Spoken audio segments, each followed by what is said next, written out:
Hello friends, Annapurna Divya channel में मैं दिव्या आप लोग का एक बार फिर से बहुत बहुत स्वागत करती हूँ। दोस्तों, आज के वीडियो में हम लोग हरतालिका तीज व्रत के बारे में जानेंगे कि हरतालिका कब पड़ेगी, हरतालिका तीज व्रत से संबंधित कौन सी कथा है और हरतालिका तीज में तो किस भगवान की पूजा की जाती है। तो चलिए दोस्तों, वीडियो को शुरू करते हैं। वीडियो को शुरू करने से पहले आपसे एक रिक्वेस्ट है कि यदि आप मेरे चैनल पर पहली बार विजिट कर रहे हैं तो प्लीज़ मेरे अन्नपूर्णा दिव्य चैनल को सब्सक्राइब कीजिए।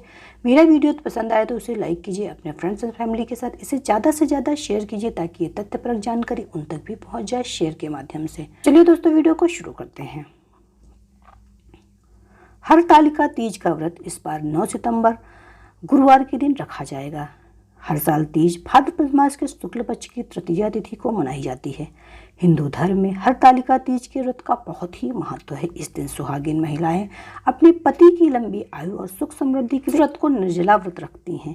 ये व्रत रखने से वैवाहिक जीवन में शांति बनी रहती है। हरतालिका तीज के व्रत को पूरे विधि विधान से सही तरीके के साथ करने पर ही लाभ मिलता है। ना ही नहीं, ये व्रत कुंवारी कन्याएं मनचाहा वर पाने के लिए भगवान शिव और माता पार्वती के लिए व्रत करती हैं। हरतालिका तीज का हिंदू धर्म में बहुत ही महत्व है। इस दिन व्रत रखने से मनोकामना पूर्ण हो जाती है, वैवाहिक जीवन में शांति बनी रहती है। इस दिन महिलाएं 16 श्रृंगार करके भगवान शिव की आराधना करती हैं।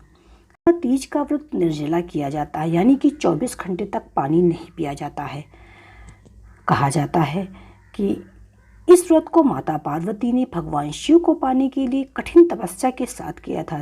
तब जाकर उन्हें भगवान शिव ने अपनी पत्नी के रूप में स्वीकार किया था। विधान के अनुसार हरतालिका, जिसे तीज भी कहते हैं, ये व्रत निर्जला रखा जाता है। 24 घंटे तक पानी न पीने का विधान है, परंतु कुछ जगहों पर महिलाएं फलाहार व्रत भी रखने लगी हैं। इस दिन भक्त भगवान शिव, माता पार्वती और श्री गणेश की पूजा करते हैं। मान्यता के अनुसार जो भी भक्त यह व्रत करता है उसकी सभी मनोकामनाएं अवश्य पूर्ण हो जाती हैं। यह व्रत रखने वाली सुहागिन महिलाओं को अखंड सौभाग्य का वरदान प्राप्त होता है। इस वर्ष हरतालिका व्रत 9 सितंबर के दिन रखा जाएगा।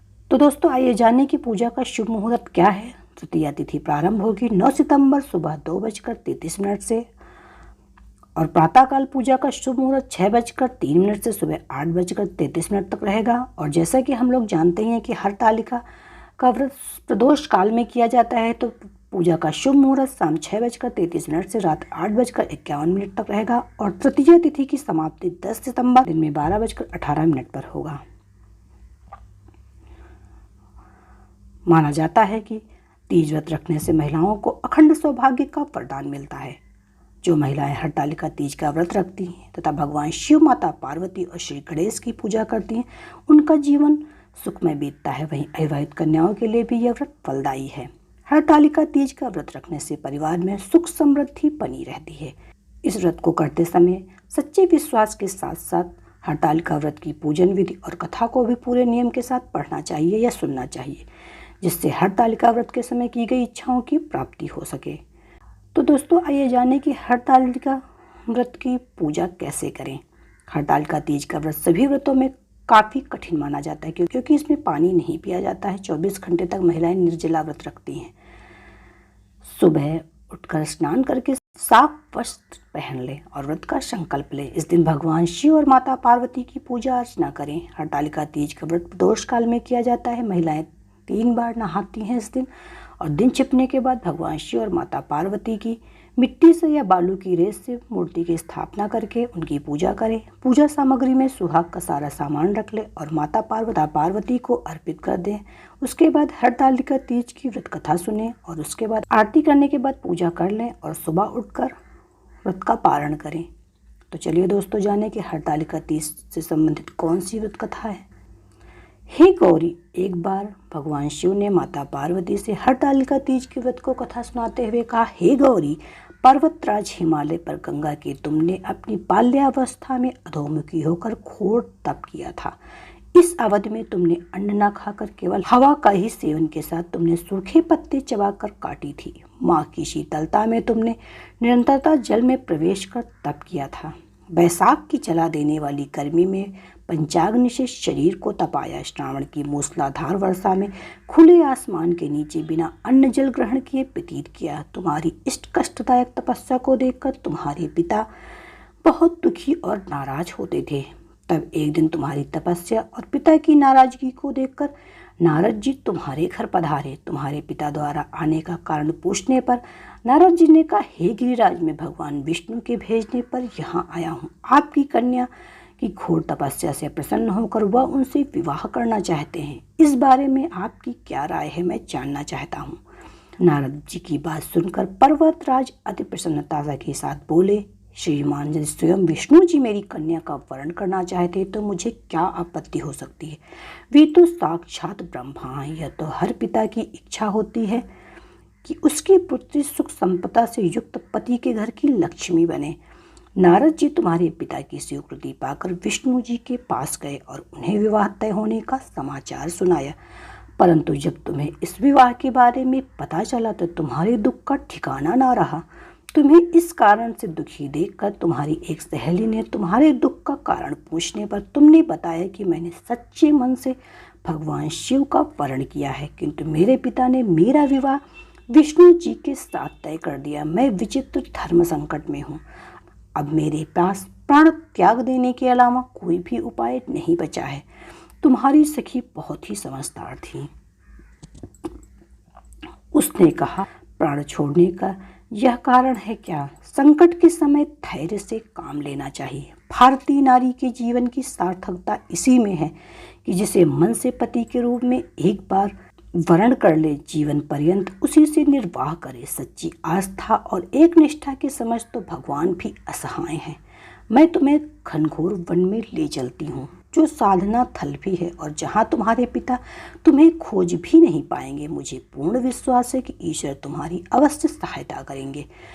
और तुमने अपनी सहेली के कहनुसार ऐसा ही किया। तुम्हारे पिता तुम्हें घर में न पाकर बड़े चिंतित हुए और वह सोचने लगे, मैंने तो विष्णु जी से अपनी पुत्री का विवाह तय कर दिया। यदि भगवान विष्णु बारात लेकर आ गए और कन्या घर पर नहीं मिली तो बहुत अपमान होगा। ऐसा विचार कर पर्वतराज ने चारों ओर तुम्हारी खोज शुरू करवा दी। इधर तुम्हारी खोज होती रही, उधर तुम अपनी सहेली के साथ नदी के तट पर एक गुफा में मेरी आराधना में लीन रहने लगी। भाद्रपद शुक्ल पक्ष की तृतीया तिथि को हस्त नक्षत्र था। उस दिन तुमने रेत के शिवलिंग का निर्माण किया। रात भर मेरी स्तुति में गीत गाकर जागरण किया। तुम्हारी इस कठिन तपस्या के प्रभाव से मेरा आसन हिल उठा और मैं शीघ्र ही तुम्हारे पास पहुंचा और तुमसे वर मांगने को कहा। तब तुम अपनी तपस्या के फलीभूत मुझे अपने समक्ष पाकर तुमने कहा, मैं आपको सच्चे मन से पति के रूप में वरण कर चुकी हूँ। यदि आप सचमुच मेरी तपस्या से प्रसन्न होकर यहाँ पधारे हैं तो मुझे अपनी अर्धांगिनी के रूप में स्वीकार कर लीजिए। तब तथास्तु कहकर मैं कैलाश पर्वत लौट आया। प्रातः होते ही तुमने पूजा की समस्त सामग्री नदी में प्रवाहित करके अपनी सखी सहित व्रत का पारण किया। उसी समय गिरिराज अपने बंधु बांधवों के साथ तुम्हें खोजते हुए वहां आ पहुंचे। तुम्हारी दशा देखकर अत्यंत दुखी हो और तुम्हारी इस कठोर तपस्या का कारण पूछा। तब तुमने कहा, पिताजी, मैंने अपने जीवन के 12 वर्ष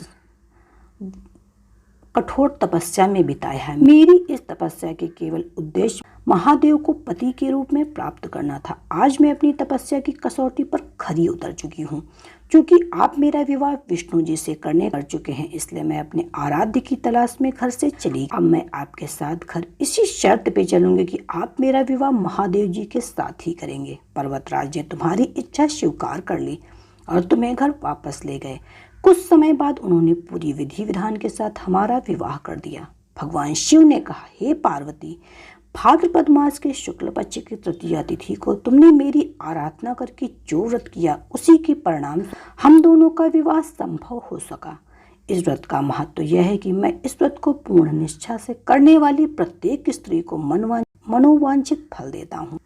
भगवान शिव ने पार्वती जी से कहा, इस व्रत को जो भी स्त्री पूर्ण श्रद्धा से करेगी उसे तुम्हारी तरह अचल सुहाग प्राप्त होगा। इस व्रत को हरतालिका इसलिए कहा जाता है क्योंकि पार्वती की सखी उन्हें पिता और प्रदेश से हर कर जंगल में ले गई थी। हरित अर्थात हरण करना और तालिका अर्थात सखी। तो दोस्तों, ये थी भाद्रपद मास के शुक्ल पक्ष की तृतीया तिथि को की जाने वाली हरतालिका, जिसे कहीं कहीं पे कजरी तीज भी कहा जाता है। उम्मीद है कि आपको ये वीडियो पसंद आया होगा। वीडियो पसंद आया तो वीडियो को लाइक, चैनल को सब्सक्राइब और अपने फ्रेंड्स एंड फैमिली के साथ शेयर करना ना भूलें ताकि ये तथ्यपरक जानकारी उन तक भी पहुंच जाए शेयर के माध्यम से। तो मिलते हैं एक नए वीडियो में कुछ नया लेके, तब तक के लिए bye bye. Subscribe now and press the bell icon. Never miss an update.